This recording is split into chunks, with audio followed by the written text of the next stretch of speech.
সম্মানিত ভাই দেখেন এই ভোরবেলায় ঘন কুয়াশার মাঝে আমরা কিন্তু এখন নদীতে অবস্থান করতেছি ইনশাল্লাহ। সেটা হচ্ছে কালিয়াজুড়ি উপজেলা লেপসা বাজারের পাশেই সাকুয়া ইউনিয়ন। আর আমি আছি এখন নৌকাতে, এই যে মাছ ধরার ভিডিও কিন্তু, ঠিক আছে। আর এই মাছ কিন্তু আমার ভাই বাজারা বন্ধুরা কলিজার বন্ধুরা অবশ্যই পছন্দ করে। আর দেখাবো কিছু কিছু মাছ, টাটকা মাছ কীভাবে বাইরা সুন্দর করে ধরে দেখেন কারেন্টে জাল দিয়ে। এই যে ভাই মাছটা একটা ডিল মারলেন, হ্যাঁ এই যে মাছ, এটা আর একটা মাছ।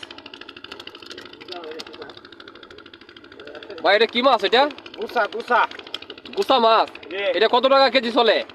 800 টাকা, 900 টাকা, 600 টাকা। বাপরে বাপরে, 800 টাকা 900 টাকা। এটার কি কয়? গুসা মাছ। আমাদের এলাকা নেত্রকোনা থেকে আমরা মনোরঞ্জের পাশের লোক, এই মনোরঞ্জের লোকেরা বলি যে এটা খাড়া মাছ অথবা আয়ের মাছ, ঠিক আছে। এটা হয়তো আমাদের মোহনগঞ্জের রেটে মনে হয় 700 থেকে 750 টাকা যাবে। তো এখানে খোলার মধ্যে বিক্রি হয় অনেক মাছই, মানে অনেক পাইকাররা আসে, রেটটা একটু বেশি থাকার কথা। আর এরকম টাটকা মাছ যদি আপনার প্রয়োজন হয় সম্মানিত ভাই, সাকুয়া ইউনিয়ন লেপসা বাজারের পাশে যদি আমাদের সাথে যোগাযোগ করেন আসে, অবশ্যই আপনাদের ঠিকানা বলে দেবো আর আপনি এই মাছ আমাদের কাছ থেকে সংগ্রহ করতে পারবেন। তো ধন্যবাদ সবাইকে, ভালো থাকবেন। এটা কি মাছ? এটা বোয়াল মাছ। দেখছেন আর একটা বোয়াল মাছ, হ্যাঁ এই যে মাছ দেখছেন।